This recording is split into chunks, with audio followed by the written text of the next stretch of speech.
welcome into Attacking Third. If you're joining us live on YouTube, thanks for being here. We're also available as a podcast, and you can watch us on the Golazo Network for all things women's footy. Alongside Darian Jenkins, I'm Lisa Carlin. Dee, welcome into the show today. Before we get started, I have to let you know and everyone know that Attacking Third as a podcast and as a brand has officially turned 3. It is crazy. It's been a heck of a journey. Sandra Herrera and I started this just ahead of the Tokyo Olympics back in July of 2021. That was our first major tournament that we covered. And now we're about to cover our third. Dee, you've been along for the ride. Have you enjoyed it at all? It's been amazing. You two are trailblazers. I mean, when I played, I listened to you guys covering the Olympics, and then I'm honored that I slowly got to become part of it, and now I'm a member of the show. But you guys have really made something so special, and to think it's been 3 years is pretty crazy. 3-year-old baby. 3-year-old baby. We're a little toddler now. We're teeter-tottering around. We're talking. We get our own personality. Yeah. It's pretty cool. Now we're all over Golazo Network, which is fantastic. So thank you to everyone who has been a part of this. We so appreciate you. You've helped us be nominated for a People's Choice Podcast Award, Best Female Hosted Podcast. So make sure you find the link in the video description on YouTube or in the podcast description and vote for Attacking Third. Today, we have a hefty episode for everyone. We are concluding our Getting to Know You series with United States Women's National Team players. And today we're focusing on Crystal Dunn. We're also on the verge of the inaugural NWSL Liga MX Femenil Summer Cup. So we're going to explain that, break it down for everyone. And then as always, we round out this episode with our In Case You Missed It, filling you in on everything you missed, news, notes, transfers that have happened in the last week that we haven't had a chance to chat about yet. Darian, I'm so glad you're with us today because you know one of the players that we are talking about, Crystal Dunn. This is our Getting to Know You segment with Crystal Dunn. She is a midfielder, defender, forward. She plays anywhere on the pitch for New Jersey, New York, Gotham FC, and the United States Women's National Team. The 32-year-old is from New Hyde Park on Long Island, New York, and she's had an incredible career. It started in college at UNC, where she played midfield and forward. She was named as a freshman the ACC Defender of the Year, and in her junior season in 2012, Dunn won the NCAA championship. She was also named, following that championship, Herman Trophy winner, ACC Athlete of the Year, and ACC Defender of the Year. In Dunn's senior season, she was named ACC Offensive Player of the Year and was the top goal scorer for UNC with 14 goals. So that means Defender awards and offensive awards all throughout her collegiate career. She wanted to go pro and was drafted in the 2014 NWSL college draft, #1 overall to Washington Spirit, where she played for 3 seasons. And in her second season in 2015, Dunn was named NWSL MVP and also won the Golden Boot that year with 15 goals in just her sophomore season at Washington Spirit. Then she decided to go overseas. And for the 2017-2018 season, Crystal Dunn played for Chelsea in the Women's Super League under Emma Hayes, current U.S. Women's National Team head coach. And she helped that team reach the quarterfinal of the Champions League, where Dunn played striker and a wing back at Chelsea under Emma Hayes. Then Dunn moved back to NWSL, playing for North Carolina Courage for 2 seasons in 19 and 20, winning 2 NWSL championships and 2 shields in 18 and 19. Then she played for the Portland Thorns, where the winnings did not stop for Crystal Dunn. 2021 Challenge Cup with the Thorns, 2021 Shield with the Portland Thorns, 2022 NWSL champion with the Portland Thorns. And in this past offseason, 2023, Crystal Dunn was traded to Gotham FC, signing through the 2026 season. That's all just her club career, Dee. Internationally, Crystal Dunn received her first senior national team call-up in January of 2013 as a junior at UNC. A month later, Crystal Dunn earned her first cap in February of 2013 versus Scotland, and then her first goal in September of 2015 against CONCACAF rival Haiti. She became a Women's World Cup champion with the United States in 2019, went on to win the bronze medal at the Olympics in 2020, was 2021 CONCACAF Player of the Year, and she has been an absolute dominant factor on the United States Women's National Team with 147 appearances, 25 goals, 19 assists, most of them coming as a left back. And of course, Crystal Dunn is mom to a beautiful baby boy, Marcel, who just turned 2 in May. Whew, story time about Crystal Catch Dunn. your breath. Seriously, that is probably the longest resume I've had to run through since we started this segment. But Darian, you played with Crystal Dunn at North Carolina. What was she like as a teammate? She's a ball of energy. She's fun. She's incredibly wise. She's exactly what she presents herself to be when you see her on interviews. Um, I was so excited to play with her when I signed with the Courage. Well, I got drafted there and then stayed for another year. And when I heard Crystal Dunn was coming, I was like, oh my God, she's my idol. I love her. Played against her in college. And my freshman year in college, I remember we played UNC and she came on the pitch and I was like, whoa, this is a woman amongst girls. It gave me my first L in college in a match going against UNC, Talia Wow. Ojai, Crystal Dunn. It was a yacked team. It was crazy to go up against. But she is just very humble. I mean, what hasn't she won at this point? And she remains so humble. A very generous teammate, always offering advice. She gave me a lot of advice about going to play in Europe and play abroad and not be stuck to one team. And you've seen her, she's bounced around a lot and had success everywhere. And I think that just goes to show what an incredible player she is and what a good person, because you never hear players, coaches, anybody have anything negative to say about her ever. She's so consistent on and off the pitch. And I'm happy she made this Olympic roster. I think she's one of those players that were so on the edge for a lot of us for most of the time until we saw her get consistent minutes with Hayes and be very effective. And so I'm happy for her. I'm glad I got to get to know this player. I know. This Yeah, was she's such a she's good been one. one of my faves for a long time. Yeah, that Crystal Dunn was one of my first US women's national team kits that I purchased myself, like with my own money, not like a gift Oh, that's from awesome. my parents or someone else.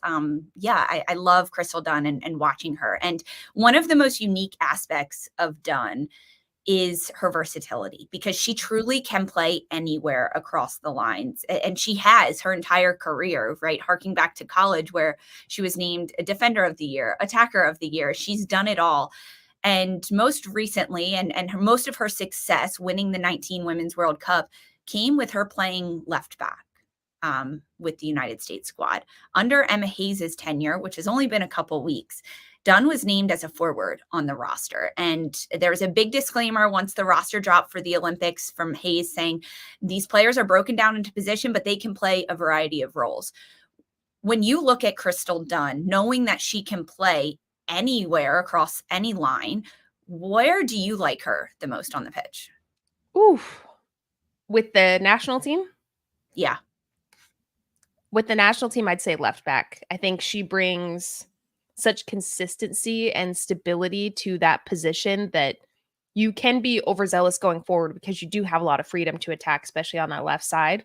I think she's so smart at picking and choosing her moments to go forward, to combine, but also letting the forward in front of her have that space, have that 1v1 ability. Because she played in the midfield too. When I played with her at the Courage, she was a midfielder. She played the 10 position. She knows those rotations. She knows the pockets of space to sit in.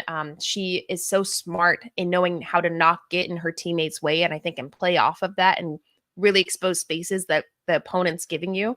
So I think left back is her solid position, at least with the national team. That's where I love to see her, because her 1v1 ability too. The girl is so low to the ground that she's so difficult to get by. She's so shifty. She's quick. She rarely has to make last ditch tackles. When she does, they're precise. I think that's her position with the U.S. Women's National Team. Left back is a solid role for her, and that's where she's found the most stability internationally. I like her as the wing back too, which I think we might see more of. We got a glimpse of it when the U.S. played Costa Rica in their last match to the Olympics just last night in a 3-5-2 from Hayes. Maybe we'll see more of it, because Dunn did play that wing back position under Hayes when she was at Chelsea. So there's familiarity there. We could see her higher up the pitch because she can score and she can create for others. But you're right, her defensive efforts are 100% unmatched. I mean, she's so good. She wasn't even a left back when the U.S. decided to play her at that left back position. We go live on YouTube for these episodes Wednesday morning at 11 a.m. Eastern time. And our producer, Mark, has polled the group and the chat saying, hey, what is your favorite Crystal Dunn moment? We've got a couple queued up here. So shout out to everyone joining us live on YouTube. You can also listen to us as a podcast. Paul Brown saying her tracking back and making important tackles in the 19 World Cup. I absolutely love that. Stephanie also giving a shout out to Crystal Dunn becoming a mom and saying when she scored her first banger of a goal in her first goal back from legendary. Absolutely. That was so fun. Darian, did you ever get megged by her? Did you ever meg her? Do you have a favorite moment playing against her? My second year in the league, I absolutely got megged by everybody. I didn't know how to defend or how to get a little lower and go at an angle so your legs are just wide open to get megged. For sure, I've been megged. We'll give her a break. Yeah, it's not my strong suit, but yeah, definitely. Oh, that's so funny. Didn't mean to put you on the spot there, but I had to. I know Dunn just loved that. I love it. Crystal Dunn, you can watch her with Gotham FC in the NWSL, but more importantly, this summer in Paris under Emma Hayes at the Olympics in 2024. She'll be playing all over the pitch. Maybe Marcel will even be there, probably her little baby boy cheering for her in the stands. I know we will be cheering for Crystal Dunn as well. But while the Olympics are going on, there's still going to be footy happening in the United States with NWSL and Liga MX Femenil. It's an inaugural tournament, this Summer Cup. We are breaking it all down for you when we get back.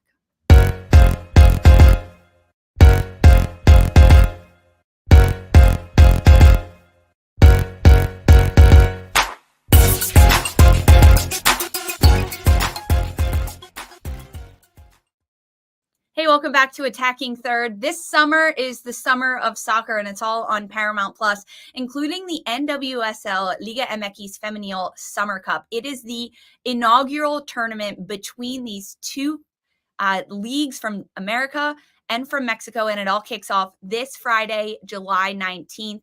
The first time that we are seeing this, Darian, and it really come to fruition. So I know we're going to have a lot to talk about come Monday when we are back in studio for Attacking Third and we get to recap all the games that happen. But let's just preview it a little bit, big picture, and take a look at what the Summer Cup is going to bring us. The Summer Cup is going to feature all 14 NWSL clubs and the 6 Liga MX teams with the most points achieved across the 2 different leagues in Mexico, Clausura and Apertura, during 2023. So the 6 Liga MX Femenil teams are Tigres, Club América, Chivas de Guadalajara, Rayadas de Monterrey, Pachuca, and Tijuana. So those are the 6 clubs that will be competing with and against the 14 NWSL clubs. It'll be a 33-match tournament consisting of 30 group stage contests. So the different groups each have 4 teams in them, and they will play once against every team in their group and then have a bye week. The 4-team semifinal round will take place on August 6th in Kansas City at CPKC Stadium. And then the championship match will be at Toyota Field in San Antonio, Texas. That happening Friday, October 25th. CBS Sports will be the exclusive English language distributor of all 33 Summer Cup games, with every single match set to stream live on Paramount Plus. 11 matches simulcasting on CBS Sports Golazo Network, and 12 matches simulcasting on CBS Sports Network, including the semifinals and the championship match. Attacking Third, Darian, you, me, will be covering this tournament throughout its entirety over the next several weeks, including the final that will take place October 25th. The group stage is made up of groups A, B, C, D, and E. 5 group winners. The top 4 with the most points will advance to the semifinals. So you could win your group and potentially not even advance. The way the semifinals work, there will be the top point winner against the 4th place point winner, and then the 2nd place point winner against the 3rd place point winner.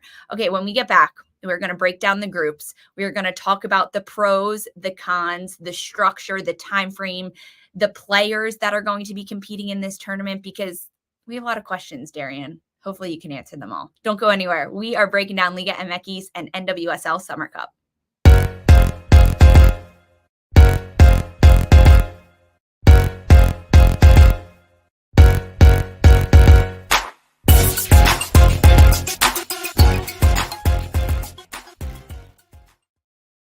welcome back to Attacking Third. This summer is the Summer Cup between NWSL and Liga MX clubs. Let's take a look at the groups that we have for this inaugural Summer Cup, because there are 5 groups. Group A will be Portland Thorns, Seattle Reign, Utah Royals, and Club Tijuana. Group B, Angel City, San Diego, Bay FC, and Club América. Group C, Kansas City, Houston Dash, Tigres, and Club Pachuca. Group D, Gotham, Washington, Chicago Red Stars, and Chivas de Guadalajara. And Group E, Orlando Pride, North Carolina Courage, Racing Louisville, and Rayadas de Monterrey. When you look at that group, Darian, and the 5 different potential paths for these teams, which is your group of death, if you had to say? The group of Kansas City. I think that is going to be brutal to play against. They have everybody there. Bia might be healthy and able to get some minutes. Debinha, I don't know how Debinha didn't make the Brazilian roster, but she's going to be there. Temucha Winga is going to be there. It's going to be unstoppable. I think what we've seen with Kansas City, they're just going to build on, especially coming off of a loss against Orlando, their first loss. They're going to want to prove that that was just a fluke, and come in, work on the defensive part of their game, work on scoring even more goals, which sounds insane. But to me, that is the group of death, along with Tigres. I'm excited to see that matchup because defensively, I think they're a little bit more solid than some of the other teams in this. So that's a game I'm really looking forward to. But in my opinion, any group with Kansas City is for sure the group of death. What about you? Absolutely rough. Yeah, I mean, even when you look at the other NWSL team that's in Group C with Kansas City, it's Houston Dash, who are bottom of the table. They're sitting 2 from the bottom in the NWSL standings. They've had a rough go of it this year. And then against Tigres, which is going to give Kansas City a run for their money, I think. That is a matchup I am really excited to see between Kansas City and Tigres. I agree. I think that it's a tough group. Group E also looks pretty rough for me. Orlando Pride, North Carolina Courage, Racing Louisville, and Monterrey.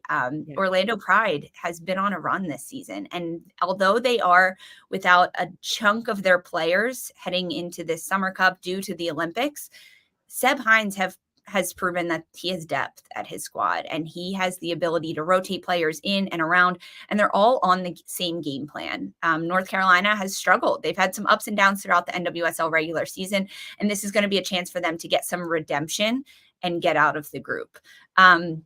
When you look at the overall of this tournament, you can't just win your group to advance. You have to have more points because there are 5 groups and only the top 4 teams advance to the semis. It's absolutely bonkers if you think of it like that. How do you approach NWSL? That? Of course it's bonkers. Of course it's going to be a little more complex.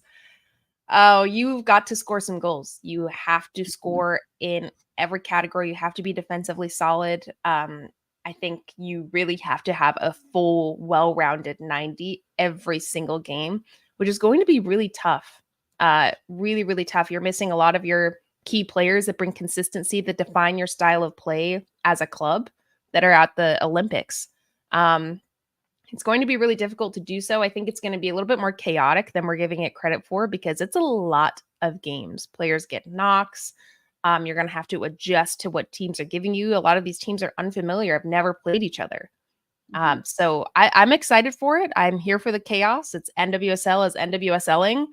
Let's see what happens. To put it, absolutely. And I mean, yeah, a lot of the NWSL clubs are playing against unfamiliar territory with the Liga MX clubs. But even I'm going to argue that NWSL clubs against NWSL clubs are going to look so different because they have depth players now getting starts, or national team replacement players that have just been signed to clubs that will get minutes. It'll be an entirely different look. So what kind of is the point of this, like for clubs, right? If you take it from the club perspective, what is the point of this? You're going to flex your depth. Let's see how you recruited. Let's see how you're developing players. Let's see how you're sharing the wealth of playing time and how game realistic you can make training for players that never see the pitch at a game level. Yeah, it's really difficult because there's not that much time to do so. You have to pick a select roster. You want certain players to have chemistry with each other on the field. And now we're really going to see who bulked up, who's doing it right, who really has that defined style of play, who really has everybody bought in, even if you're a national team replacement player on this roster. It's going to be tough. It's going to be competitive. I think we're going to see teams play completely different than actually we've seen. I think certain teams that lost a lot of players, we'll see. But yeah, it's going to be a big tell-all of who's really done it this year and developed. Peeling back the covers and being like, all right, what are you actually? What you got? Yeah. Is there anything wrong at the foundation, or how solid is your foundation of football? Who have you relied on too much that when they're out, it changes how you guys look, how you play, how effective you are. It's going to be very revealing, to say the least. What is one of those teams that you think may have relied on players? Orlando. They're going to be without Marta, without Banda. I actually think Orlando's going to be okay. They're not a team that I'm worried about in any way, actually. I think we've seen them when they've had a lot of injuries this year, and they've been fine. Yes, Banda's been a big factor, but I do think they still have that X factor up top. Maybe not as many flashy goals as we've seen them score as of late, but I think that they'll be solid. Jenna joining us live on YouTube says she's excited to see Gotham play. And I was about to say Gotham. They're missing a lot of their personality players that I think we've seen. Last year, they had more of that underdog, that blue collar type of style of play, that mentality, where sometimes we saw those moments of like really beautiful key plays. They still have a lot of key players, but I don't know if it's going to be as poetic as we've seen them play, as, smooth as they are on the ball. You don't have a Rose Lavelle, which any team she's on, she changes the way that they play. Everything goes through her. And they've been questionable a bit with letting teams go over the top, be a little bit more direct. If I'm an opponent looking at playing Gotham, I'm thinking bomb it over. They play a high line. They're missing their really big players that are most effective on their team, I'll say, in their attack. So that's probably the team I'm thinking is going to be asked a lot of questions. Dun, dun, dun, dun. Gotham is in a group with Washington Spirit, Chicago Red Stars, and Chivas de Guadalajara. And Gotham, we could potentially see them revert back to 2023 Gotham that did win the championship, but it was a gritty, blue collar, get stuck into tackles, play for one another. It didn't have a lot of superstars. It didn't. It truly didn't. And that's what made up so much of the successful DNA that Gotham had in 2023. I'll say Washington Spirit too. Yeah. That's going to be quite different. I'm excited to see Ashley Hatch get some minutes, though. Justice for Ashley Hatch. Right. I think she's a great player. Obviously, they've been a stacked team where you really have to fight for your minutes, but they have shown that there's weaknesses defensively for them. They can be quite transitional. You're missing Kruger, you're missing Rodman, Corey Bethune, who just Hal Hirschfeld together everything. Hal Hirschfeld, my word, it's going to be very different. New coach coming in, like what are they going to look like? I have no idea, but I can't wait for it. That's fun. That'll be really interesting to watch Group D, see how it all unfolds, because Chicago Red Stars are also in that group with Gotham, Washington, and Chivas de Guadalajara, who is without Mallory Swanson, who has been the backbone of that team. Interesting. Yeah. It's just going to be so interesting to watch this all unfold and watch with Liga MX clubs advance. And I hope they do. I hope this is a chance for them to prove, right? Cross countries. And I think there is somewhat of a stigma for teams going to Liga MX Femenil when that is not the case at all. I mean, you look at Tigres, they have been a powerhouse in Mexico, winning the fall league, the spring league, just being absolutely dominant. They have to bring that in this tournament and prove why they deserve to be looked at in comparison, because there's been a lot of talk about like, oh, why are clubs going there if players withdraw from the draft and they choose to go play in Mexico? It seemed as maybe a negative at times when that's not at all the case. Not at all the case. This is going to open up a whole new fan base to Liga MX Femenil, which I'm actually really excited about. I'm really excited about. And vice versa. Exactly. exactly all the Mexican fans to find a team in the NWSL that they can get behind and support a little bit. We talked about the groups and the teams that are going to miss a lot of players, but there's a very interesting wrinkle with this Summer Cup because the semifinals take place on August 6th, but then the final doesn't happen until October 25th. A huge gap. How different could the rosters look from the semifinal to the final? Completely. You'll have players back that, again, what we were just saying, completely adjust your style of play, how you approach games, how you're looking to score goals and break teams down, how you set up defensively. You could have two completely different team/style of play from the semifinal to the final. The tournament's a little ridiculous to me in that it's like that. It's so many games, and then you have this large break 3 months until the final. Like, it's 3 months. That's like an off season. It's really odd. You could have a completely different roster at that point. Like, I don't know. I really dislike that part about it. I don't think it makes sense. Especially when you're looking at the players that are getting a lot of opportunity. I mean, national team replacement players are no longer going to be there. Maybe they're having a stellar tournament. They're showing out. They are deserving of a spot. They want to finish this out, which rightfully so. You're not able to be there because your roster spot is now given back to who originally has it. It's very odd, but it'll almost feel like a different tournament. It'll feel like a preseason game almost. And mind you, NWSL clubs in the end of October will be in the midst of playoffs, in the playoff hunt, in a playoff race, a hunt for the Shield championship, but also potentially in the hunt for the Summer Cup trophy. So it's giving Challenge Cup, 2 years ago, where we were all hating it. I mean, when as a player, I hated it. I thought it was so unnecessary, a wrench in the middle of the season. I would just rather added a couple more games into the year as opposed to doing a whole tournament where you're playing every 3 days. You have a lot of injuries. Final doesn't make sense. It just becomes too much. You play the same team 3 times in a row. Like, it can just be a little bit ridiculous. I know this isn't the same, but we do have a lot of NWSL teams that we've seen these matchups numerous times now that we're going to see again in this tournament. I actually wish there were more Mexican teams involved in this and it was more even between the two. And not all 14 NWSL clubs? Yes. Ooh, I like that. That could be interesting. Yeah, like if we're having this tournament, the point is to spread the wealth, to give visibility to more teams, to share the fan base, to show the competition. And think about the looks that, players maybe in the NWSL that are looking to go, wanting to play abroad, wanting to go into the Mexican League, and same if vice versa, the Mexican players looking to come to the NWSL.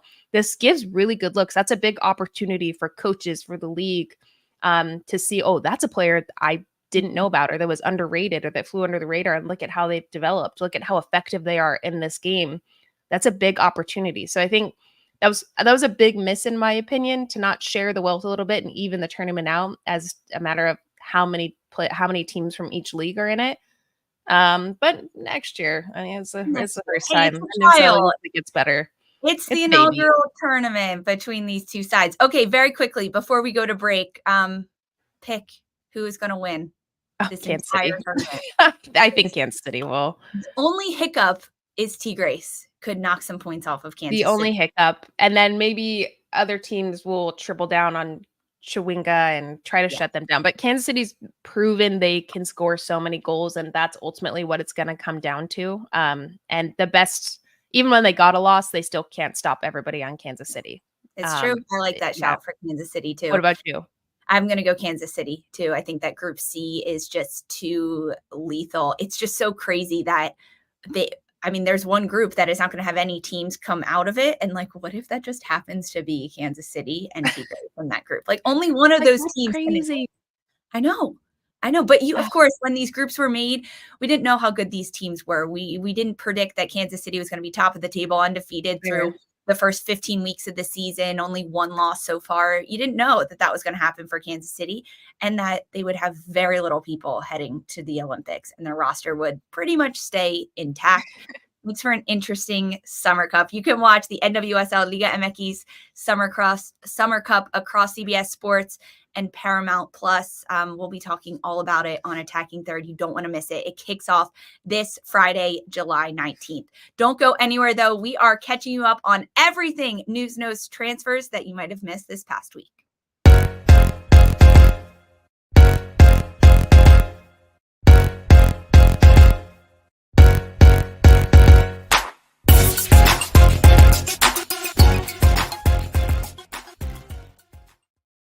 Hey, welcome back to Attacking Third. This is it, our highly anticipated, in case you missed it segment, filling you in on everything you might have missed that we haven't had a chance to talk about yet on Attacking Third. We start with some flowers to Spanish women's national team players Alexia Putellas, Jenny Hermoso, and Irene Paredes, who all reach 100 caps for Spain. This came in the European women's qualifiers for 2025 Euros. Spain has qualified and they will be at the Olympics. Those players hoping to continue to climb their cap count. Another player, Aitana Bonmati, has been named on the cover of EAFC 25 Ultimate Edition. This is a super cool honor. Bonmati put out some quotes there saying being able to play with mixed teams on EAFC is such a great tool to normalize that sport does not understand gender. It's a very effective way for the players to be known and to gain more awareness within society. Absolutely fantastic to see Bonmati on the cover of this. Darian, will you be picking up a copy and playing EAFC 25? Oh yeah, I'm a big FIFA gamer, EAFC gamer. I played ever since I was 9. I've had every single iteration that's come out of it. So with Bonmati being a part of that, absolutely. She talked a lot about how the visibility of her being a woman on the cover and involved in this is so important, and knowing that not only young girls looking up can see themselves in her, but young boys too. I mean, we talk a lot about that, and I think that visibility and that acknowledgement of, hey, we deserve the space too. We're just as badass as everybody else that's up here, as these men that you idolize. We're doing the exact same thing. We just don't get the same media availability that they do and space to show this. So I love it. I can't wait to see it. Can't wait to play it. Lisa, should we play? Should we have like a little segment where we duke it out? I mean, you just told me you've been playing since you were 9, and I've played maybe 5 times in my entire life. So you would absolutely crush me. But if we're doing that, I'm starting practice tonight, training. I won't just press Y and have my goalkeeper score. I will learn, and we could do like a live telecast stream. That would be fun. Play, commentate on it. That would be very fun. Really fun. We'll see. Mark, producer, write this down. You guys got this. Some other big news. English international defender Lucy Bronze has officially made the move to Chelsea. The 5-time Champions League winner, 3 with Lyon, 2 with Barcelona, 8 league titles in England, France, Spain. She is back in the Super League. After 2 seasons with Barcelona, Lucy Bronze signed a 2-year contract with the Super League London side, Chelsea. This Chelsea team has lost some big names, but they've also gained some absolute ballers. How is Lucy Bronze going to level up this Chelsea side? Talk about a player that's won everything. My God. She is so effective on any team she goes on. She plays that right wing back position where she's able to float up and down the pitch. She's really effective. Her crossing ability is strong. And what she brings the intangible, she's such a leader. I think when you play against her, she has that force to be reckoned with, that you're like, oh, this is a player that knows what's going on. She knows what to do. She knows how to break teams down. She knows what energy level that she can guide the team to be at. So I think this is a huge signing for Chelsea. Great first moves for their French coach, I think, to bring Lucy Bronze back over to Chelsea, to the English side. I think they're going to be a really difficult team to break down if they weren't already. But we're seeing the WSL really bulk up. Coaching changes, so many players coming into that league. It's going to be fun to watch. I'm here for it. I totally agree. Sonia Bonpastor, the new head coach at Chelsea, will get to be with Lucy Bronze again. I believe they were together at Lyon, which is so fun because both coaches, both Bonpastor and Bronze had time with different squads and playing against each other in Champions League. But Bronze's experience coming from a Barcelona club that was just absolutely dominant and decorated. It's going to be a different challenge going into the Super League or back into the Super League for her, but she's gained so much, and her ability to have those really quick touches and passes and possession. Woo, I know the season just ended, but I can't wait for Super League season to start again and for us to talk about it. Some other big news coming back stateside. Houston forward Diana Ordóñez makes history as the first NWSL player to join the MLS All-Star Skills Challenge. The Skills Challenge is happening July 23rd in Columbus, Ohio. And Ordóñez is the only NWSL player taking part in this event. So there will be a number of different challenges for her to partake in: a shot, touch, cross and volley, pass, hit the crossbar, a lot of different things. Ordóñez is going to represent not only Mexican players in this, Mexican female players, that's the Mexican international, but also NWSL and Houston Dash. So Ordóñez, we are cheering for you, Diana. Let's rock it. Internationally, Jess Fishlock, the absolute legend, has become Wales's all-time record goal scorer, men or women, after scoring her 45th goal against Kosovo in 2-0 European qualifying win yesterday. Jess Fishlock, 154 caps for the Welsh national team and 45 goals. Absolute legend, Darian. It was no doubt that she was going to hit this benchmark, but the fact that it comes right now during European qualifiers on the heels of a really big summer for Fishlock, it is so deserved for her.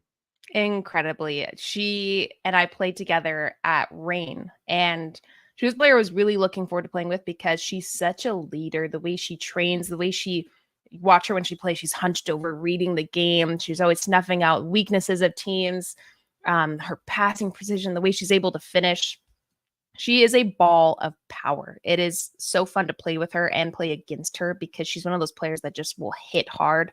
And then watching her play with the pride that she has playing for the Welsh national team has been so fun to just track and follow and watch their games, because this is also a federation I don't think that's had the most success, but she's been such a leader and has stuck with it and been such a force for them. And to just get the 45th goal on the men's or women's side going down in history, it's no surprise because she's great at everything she does. She wins everything. She's great in every league she plays in, Australia, with her national team, in the NWSL.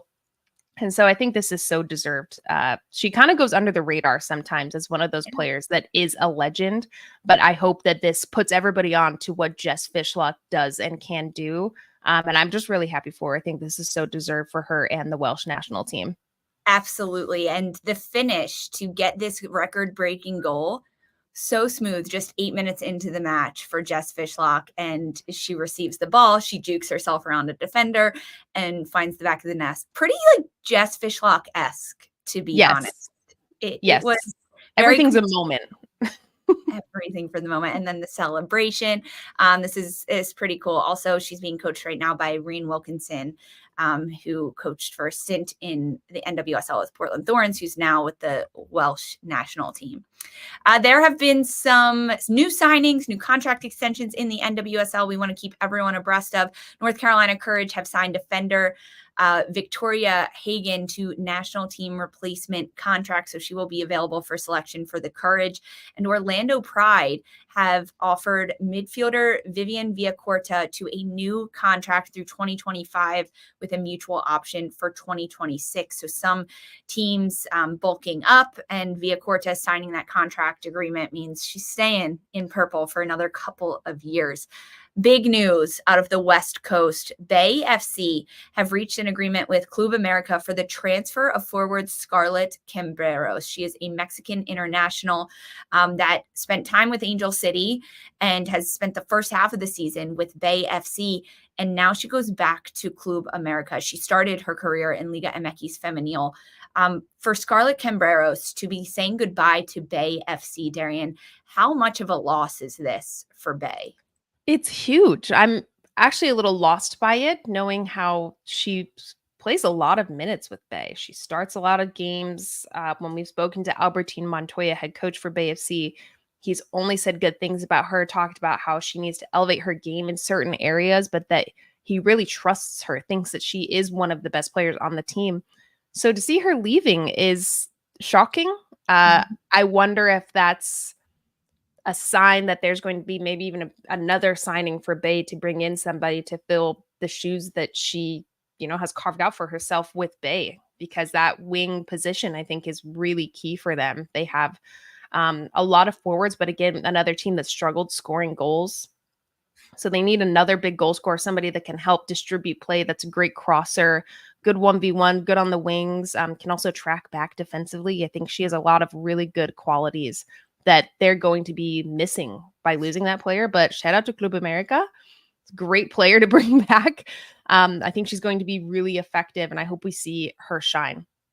Yeah, for Bay FC this year, Camberos has 8 starts in 10 matches, plays 1 goal. And she spent last season with Angel City, where she played in 19 matches, getting 10 starts. So this is a player that has come into the NWSL and took a little bit to adjust last year with Angel City, but with Bay was adding a lot of depth, and her ability in the front line to create different chances is very important for her. But it's just an odd move. When you look at this from her perspective, Darian, what are the pros of her going back to Mexico and playing with Club America? Middle of a season, it's tough. I mean, I don't want to speculate too much, but maybe the way that Bay plays doesn't suit her so well. She wants to go somewhere that her game fits a little bit better. A team that maybe has that solid identity. I think Bay, it's a new team. In the league, it's tough to go to a new team. Everyone's trying to figure everything out, the style of play, the culture, how you win games against teams that are already very well established. And it's difficult to do. So I can see that being a motivation, and I want to go somewhere where I'm getting consistent playing time that fits my style, where I don't have to change so much of what I do. And I have players around me that play similar to me. So I think middle of the season to do that is probably why she's doing so.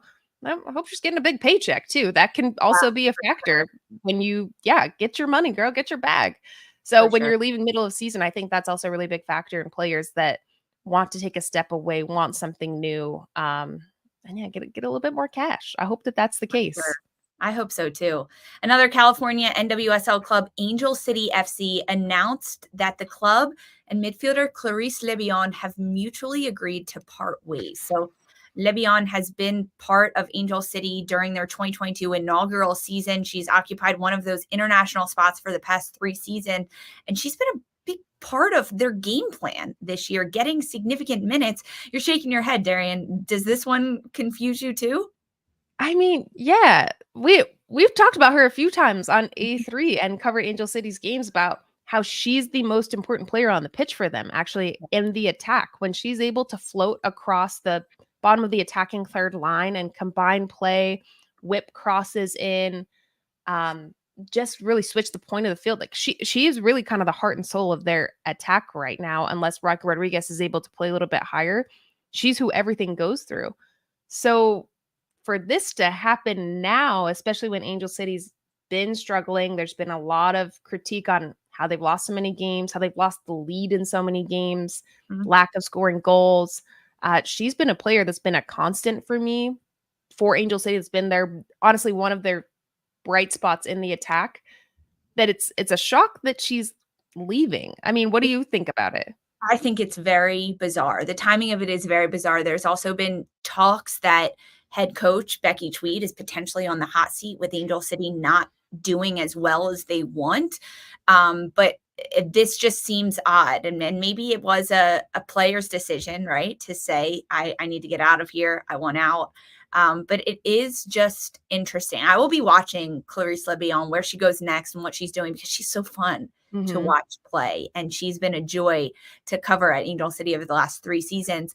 But interesting. I'm sure there will be plenty more to come from Angel City in terms of players, rosters, and the direction that they want this club to go in the Summer Cup and the rest of the NWSL season. Because there has also been more news out of Angel City that Willow Bay and Disney CEO Bob Iger have taken the majority stake in Angel City with a $250 million valuation. Willow Bay is the dean of the USC School for Communication and Journalism, and Bob Iger is the CEO of Walt Disney Company, and they will become the new majority owners for Angel City pending league approval and the closing of the transaction. But the transaction was unanimously approved by Angel City's board of directors, and it's expected to close in the next 30 to 60 days. So this investment makes them the new controlling owners, but they will join the ownership group that is otherwise unchanged. They also announced that Bay and Iger, who are married, will invest an additional $50 million into the club, but where exactly that's going to go is not specified yet. This is a big deal, Darian. $250 million valuation of Angel City. Like, can I just have one of those millions, please? See, I support it. I like Disney. Yeah. Does this mean we could potentially get like Angel City Disney matchups? Imagine the marketing that's going to come of this. I'm speaking like way thinking ahead here, but I think it's massive to show how much Angel City has grown. All of the ownership, the former players, the big sports heads that have bought into this, and now for that amount, I love it because it shows the growth of women's soccer, the true investment when you have big dogs like the dean of USC and freaking Disney buying an NWSL team. I think if it wasn't clear to invest in women's sports now and buy a team, if you're sitting on quite a few $1 million and can do it, now is the time, because I only think these evaluations are going to keep growing, excuse me, with the growth of women's soccer. So I love it. And can we get some Disney tickets, please? Disney tickets, Disney kits, like a little crossover. Imagine. They're gonna have the best. So cool. And Angel City is a very lucrative club, despite maybe not having as much success on the pitch as they want to, especially this year. They're based in LA. They sell out crowds. They've got a lot going on. Okay, last thing I want to touch on, a bit of the rumor mill. Sarina Wiegman is among the candidates to replace Gareth Southgate as England manager. Sarina Wiegman, former Netherlands international manager and current England national manager, winning the Euros and taking the team to the Women's World Cup final last year. What do you make of this rumor? The math is mathing. She's won everything. She knows how to win championships. Of course, the men would want to. My question is, why isn't U.S. men's national team trying to get her? Why is that not a conversation? Because that spot is open. I mean, we should be trying to get after her instead of England, but I'm happy for her. This is so deserved. She is a proven leader, a great head coach, and she's fortunate. Any team she goes to is fortunate to get her. But I hope the U.S. tries to snag her. We'll see. Where will Sarina Wiegman head, or if she will? We'll chat more about it in studio with Attacking Third, because we are back in studio and we're diving into the United States women's national team match against Costa Rica. We'll recap the Euros and so much more. Don't forget, vote for Attacking Third for a People's Choice Podcast Award for the best female hosted podcast. Scan this QR code on the screen or click the link in the description of this video or podcast. Thanks everyone so much for joining us. Follow Attacking Third wherever you get your podcasts. Leave us a 5-star rating and review. We're also available on youtube.com/Attacking Third, and you can watch us on CBS Sports Golazo Network for all your women's football coverage. For Darian and Mark, I'm Lisa Carlin. This was Attacking Third.